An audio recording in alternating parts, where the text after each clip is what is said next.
Moscow and St. Petersburg have been effectively seized and brought to a standstill. The city is blocked off by crowds of unidentified individuals in the streets, while Russians are hiding in their homes. The situation is rapidly heating up. In Moscow, surface-to-air missile systems have started to be installed on the roofs of high-rise office buildings. Meanwhile, the Russian army has begun an unexpected withdrawal from their positions. So here's the Urals BKVS as well. A little further on, a UAZ van has been destroyed. They have started to retreat rapidly in the Zaporizhia and Dnipropetrovsk directions, and this is the first time in a long while. I would never go to war. I'm scared of death, and I'm truly afraid of all of this. You can't find gasoline anymore, neither in Crimea nor in Russia, but they're trying to hide the truth about the shortage. There's nothing to drive, nowhere to go. Soon we'll be riding bicycles. The problem with fake heroes has gotten completely out of control. The special military operation. Fake veterans give lectures in schools and universities, and during trials, they ask for leniency for the veteran. We lived in fear under the harshest conditions, of course. We were constantly under pressure, under the enemy's onslaught. Children prepare for war at school. In Murmansk, at the last bell, they recruited for the drone forces. Vladimir Vladimirovich Putin warned the fools. He warned them for several years. He told them not to do it.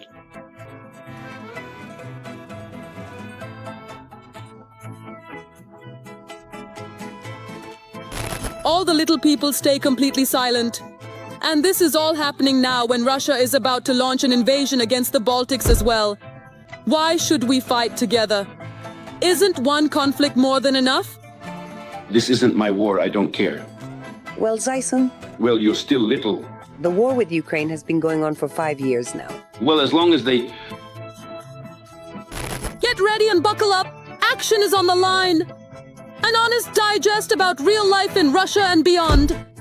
Just in time for the beach season, oil has recently surfaced off the coast of Anapa. The environmental situation in the region continues to deteriorate rapidly and alarmingly, yet the authorities are officially opening the swimming season anyway.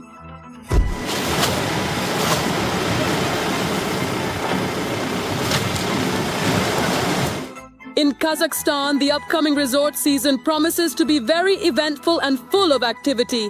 The sea is a deep black, the sand is a bright white, and please note that smoking is strictly prohibited in the area.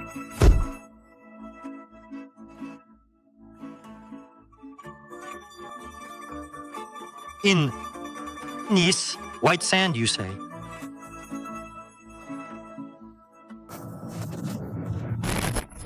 A video has surfaced showing people escaping from drones using some strange devices and incantations.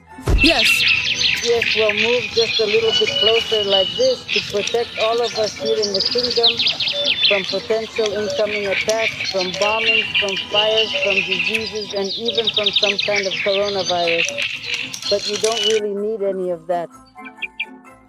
it seems that the traditional blessings from priests no longer work, so now they're bringing out the heavy artillery. First it was just artillery. Soon there will be psychics and strange, mysterious supernatural forces too. We're just waiting for battle mages to join the senior staff of the official Ministry of Defense of the Russian Federation. The spring aggravation has clearly done its job. Media worms have crawled out of the TV screens and directly into the heads of Russians. And now they're actively spreading their toxic propaganda all across the internet. Let me tell you something, guys. What you need is you should be praying to President Putin on your knees. And I'll tell you why. If it were Stalin right now, there wouldn't even be a Ukraine left in an hour. Listen, it wasn't our decision to go to war. It was yours. The whole world was living peacefully until you started dancing on the Maidan. You wanted a change of government coups. You made your coups. You danced enough. What do we have to do with it? What does Russia have to do with it?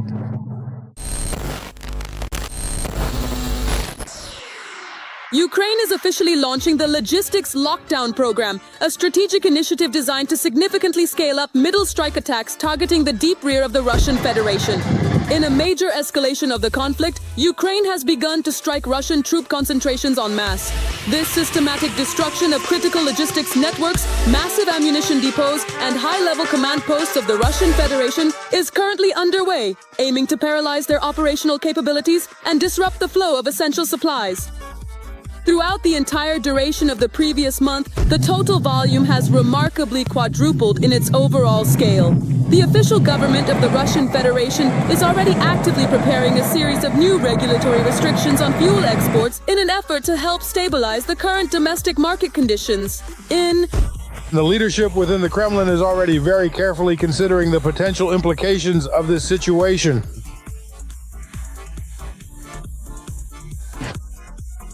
Hip hip hooray! We did it! Hooray!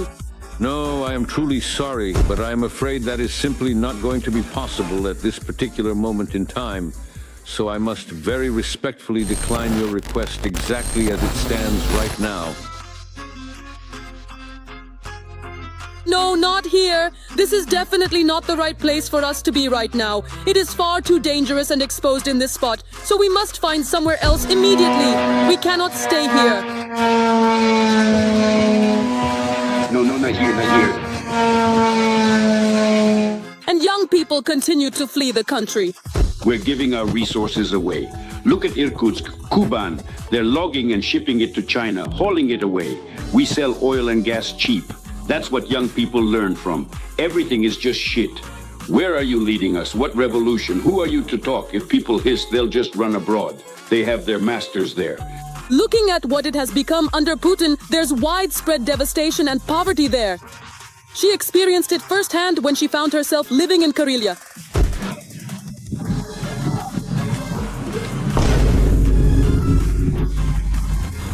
That very Russian spirit lives in these apartment buildings. Don't believe it? Come and see for yourself. Take a look.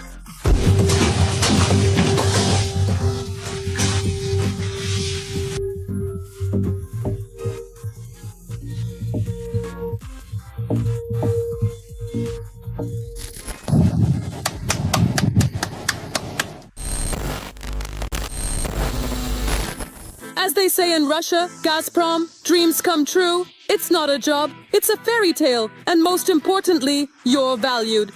Gazprom reported a net profit for last year of...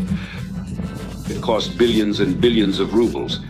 And here we are, right in the middle of the far north, proud that we're a part of it too. This is tough, gritty work that only real men can handle. And that's exactly why I'm going to show you a real men's restroom. Here it is. Well, what do you think? The snow blows in through the cracks here, but this little heater keeps you warm.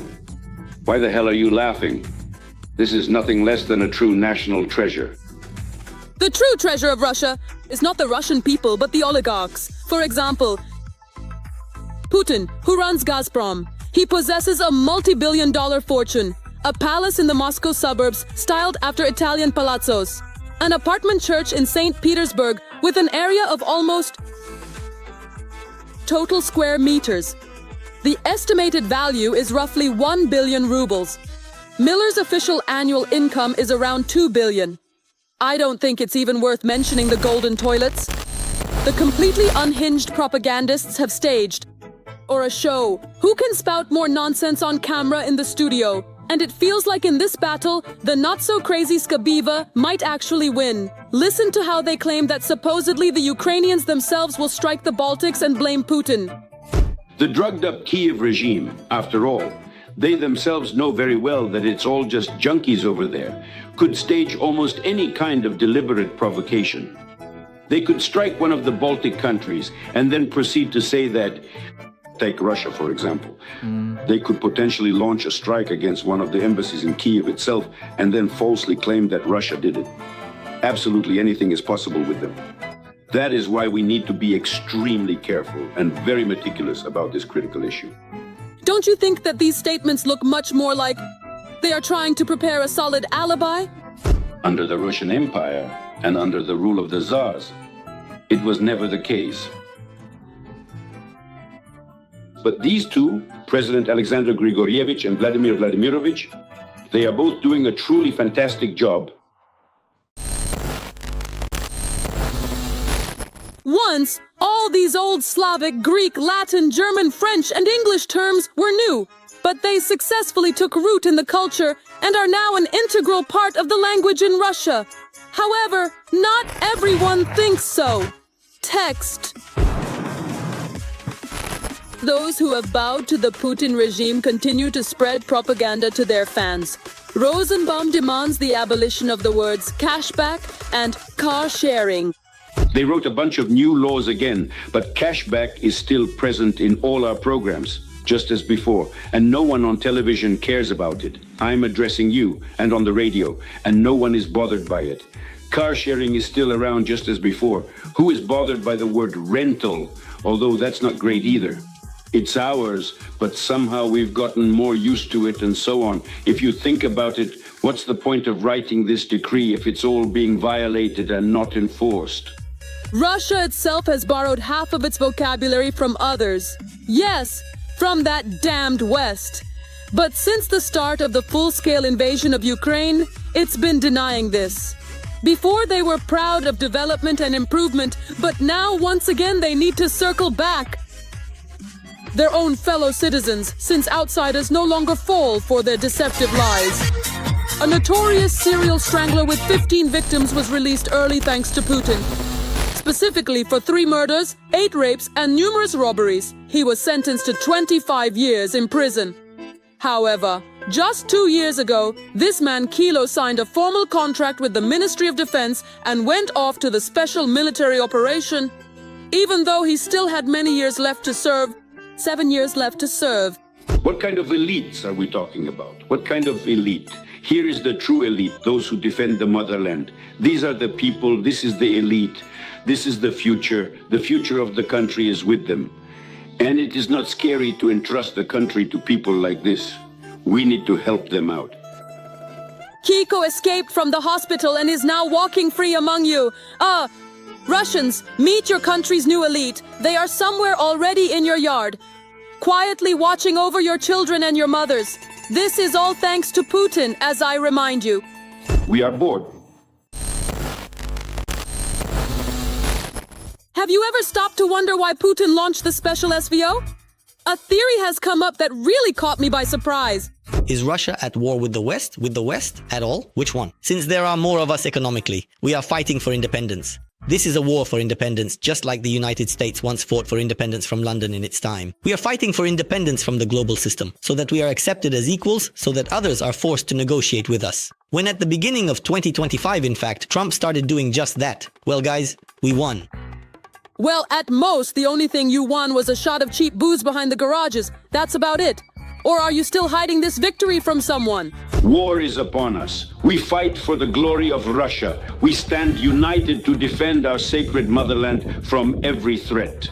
Meanwhile, on federal channels in Russia, they talk about greatness, a multipolar world, and geopolitical victories, while the people who put out fires every day, risking their lives, receive just a few miserable 1,000 rubles a month. How much do firefighters who risk their lives every day earn? I won't hide it. I'll answer directly. Our non-certified colleagues receive a salary of 27,500 rubles a month. So little? 27,500? Yes, that's the pay for firefighters. For non-certified staff, for example. Well, if we actually take a moment to carefully look at the entire situation while considering all the various factors that are involved here at play,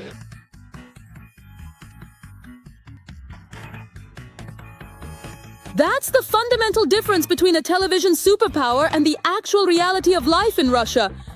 But at least on TV, they can certainly and confidently tell him how the country has outplayed everyone and to respect himself. In truly economically developed countries, being a firefighter is a respected and well-paid profession.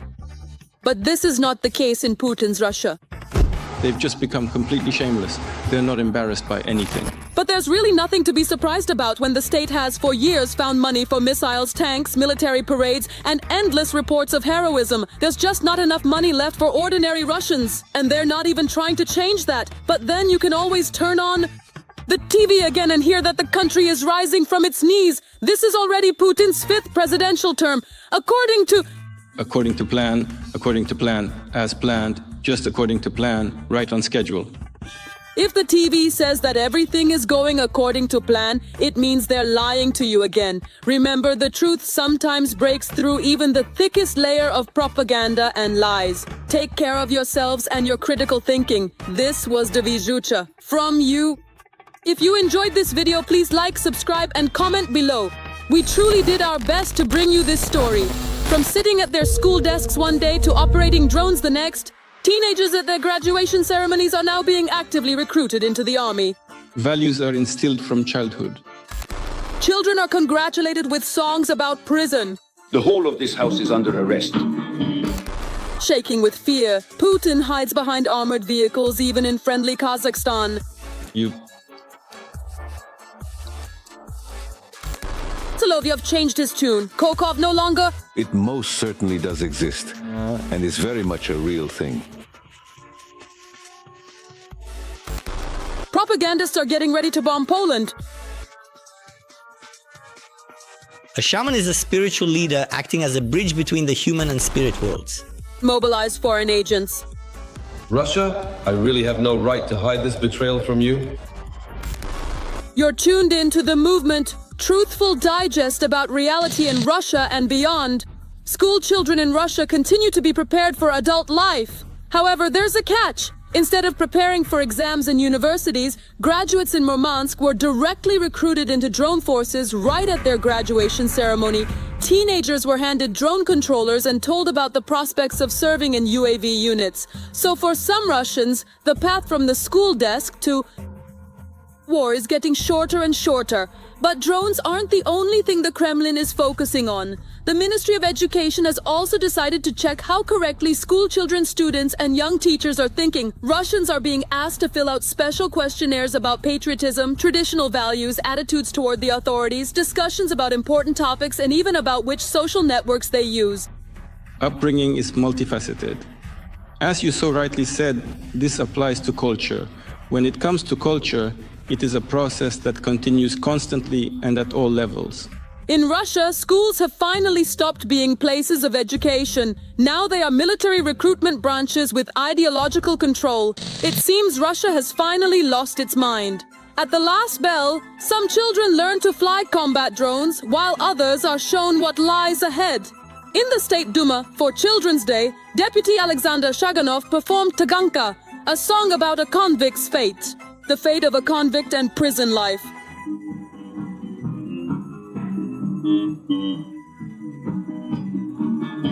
In a country where kids prepare for war and people are jailed for social media posts, Children's Day is celebrated with prison songs. The Kremlin has mapped out their future, either the army or jail. Every voice matters. Join our community, support independent journalism and help us bring you the truth from Ukraine. Become a member of Ukraine Today. Join us now. Russia thinks childhood lasts too long. Officials want teens working from age 12. This shows there won't be a single deputy left in the Kremlin, says the Commissioner for Children's Rights in Moscow. It's no secret that we really need to change the federal labor laws, because when we talk to teenagers starting from the age of 12, they all want to work during the summer. Well, Just about every single one of them. Maybe not for the whole summer, but they want to be occupied and earn themselves a little bit of extra money. Unfortunately, at this particular moment in time, we can't provide this opportunity to everyone who wants it. And it's just in time. In the Krasnoyarsk region, closing schools. Educational institutions are being shut down to save money, and officials call it optimization. It makes sense if you can already work at this age, then why spend money on education? The bunker grandpa keeps proving that he's not afraid of anything. For his visit to Kazakhstan, Putin arrived accompanied by an armored vehicle with a machine gunner, electronic warfare vehicles, and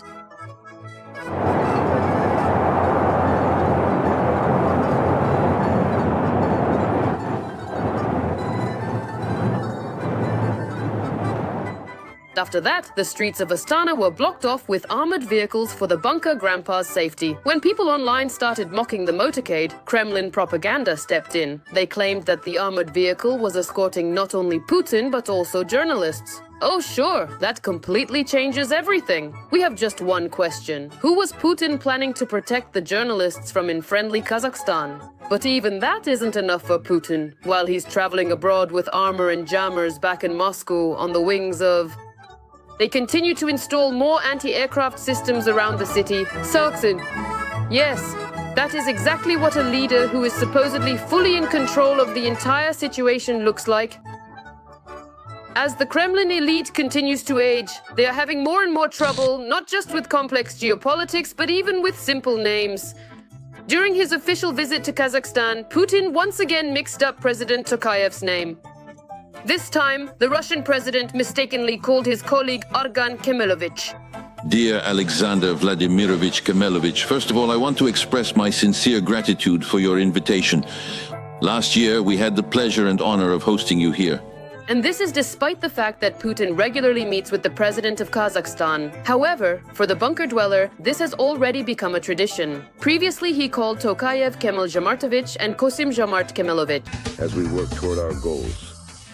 Deputy Prime Minister Patrushev also did the same yesterday. Reporting on the successes of the passive campaign, he suddenly addressed Vladimir Vladimirovich in... This is Palaicha. And it looks great. Thank you very much. I have prepared everything for the presentation today. It seems that even years of constant sycophancy do not guarantee good diction. In Kirov, teenage neo-Nazis started hunting dark-skinned students. First, they began by verbally insulting the foreigners on racial grounds, then threw a banana at one of them. And finally, they sprayed pepper spray directly into his face. I really don't want to do that. No. It is quite possible that you might find yourself under the impression that, or perhaps you have simply come to believe that.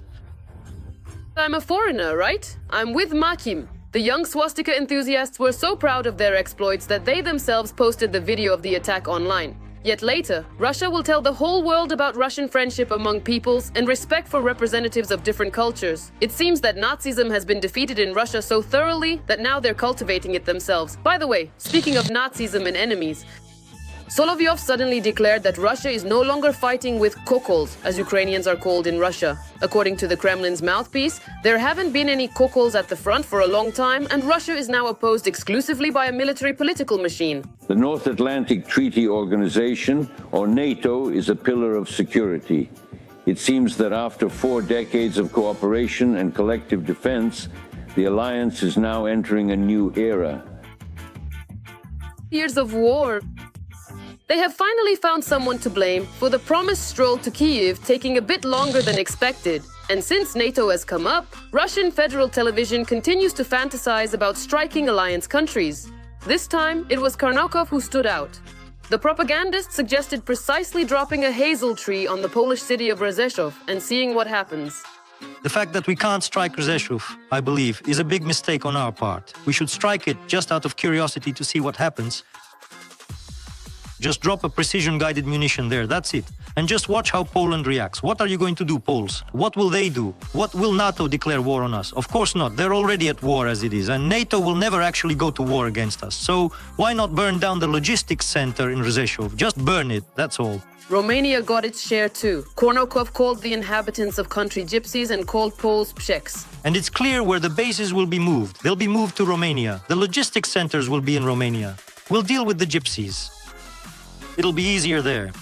Well, yes, the classic set, ethnic slurs, threats to neighbors, talk of missile strikes. But according to the Kremlin, the Nazis are still only in Ukraine. However, Kornakov is not the only one like this. Solovyov also went off and started threatening Poland because of its military agreement with the United Kingdom. The formal signing of a strategic military defense pact between the United Kingdom and Poland, which includes a clause on mutual defense and the joint production of advanced equipment. The axis of London, Paris, Berlin, and Warsaw is being formed, but the axis of London, Paris, Berlin, and Warsaw can be destroyed very easily. One Poseidon, and somewhere around here was Britain, now it's just getting in the way. Every time the submarine passes by, Big Ben keeps getting caught on something, and finally, Warsaw will return to its native shores. Apparently, it's bored without us. According to Solovyov, France and Germany are also getting bored without Russia. That's why Blackmouth Volodya has big plans for these countries as well. Paris, well, it's time to fix up the local catering scene once again. Apparently, the traditional bistros have lost their way. But what's actually realistic here? And what about Berlin? Does the Russian soldier really have to march through the historic streets of Berlin almost every single century? The worse things go for Russia at the front, the further Kremlin propagandists push their ambitions on the map. Extraordinary things continue to happen on Russian television and in Z channels. State propaganda is cautiously beginning to acknowledge the worsening situation in the occupied territories. Unfortunately, the new territories are taking a hit, especially lately. The enemy is striking with FPV drones and cutting off logistics in every possible way. The Vasilievka and Enerhodar highway is also under threat. The road along the Sea of Azov, further on all the way to Henichesk, it is constantly under attack. Now cargo trucks and fuel tankers are becoming targets, and they are used not only for military purposes, but also for civilian needs. Therefore, another fuel crisis is looming. They are already openly complaining there that Mala Tokmachka is too tough for the Russians. Ukrainian drones are disrupting logistics, and looming ahead are problems with fuel and army supplies. We keep fighting and fighting around that damned Mala Tokmachka, but we just cannot seem to manage to take it. All of this is the result of deep strikes on our rear, cutting off our supply lines, a classic skill zone. Moreover, it's not just the rhetoric about the war that's changing, but also about Ukraine itself. The very same people who for years talked about a drug-addicted puppet and a failed State 404 are suddenly speaking of a strong adversary. We need to understand that we are not facing a puppet, not a junkie, not someone expired, but a very criminal yet very effective adversary. And this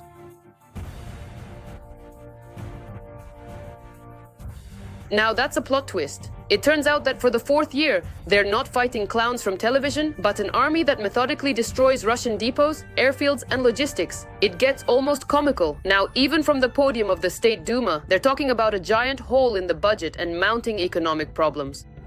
Well, let us take a closer look at what we are planning to do about the federal budget deficit. In the last year alone, we had more than $1 trillion, and now almost $1 trillion. So in total, it's already about 11 trillion. What are we going to do about this? Are we going to print money or something? Like in 1992, when prices went up by 30% every week. Well, we get it, right? And Russian nationalist Demushkin even reminded us that the special military operation supposedly began to stop the shelling of Donbass. But now strikes are coming not only to Donbass, but all over Russia, all the way to Chelyabinsk. No? Now I'll check the enemy's internet to see if they've stopped, but they're hitting all over Russia, absolutely everywhere, even as far as Chelyabinsk. They might ban talking about this soon. It seems that in just 3 days, Kiev has finally turned into a grin and bear it situation. Shaman has become so desperate to find company that he decided to create his dream concert with the help of neural networks. The singer released a music video in which he made foreign agents sing about Russia. Deepfakes of Dude, Zemfira, Galkin, and other people appeared in the video. People who, in reality, would never perform with Shaman on the same stage.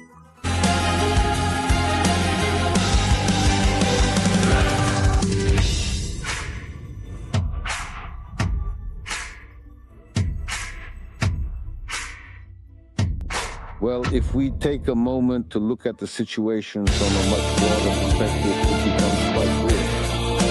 What else can he do when real artists refuse to support your work? You have to recruit virtual ones, but there's a catch. Now Shaman faces multi-million ruble lawsuits for using other people's faces and voices without permission. It seems artificial intelligence turned out to be smarter than the real thing. This was Dvijucha. Give us a like and subscribe, and we'll keep bringing you a bit more truth, the kind you won't see on TV. See you tomorrow.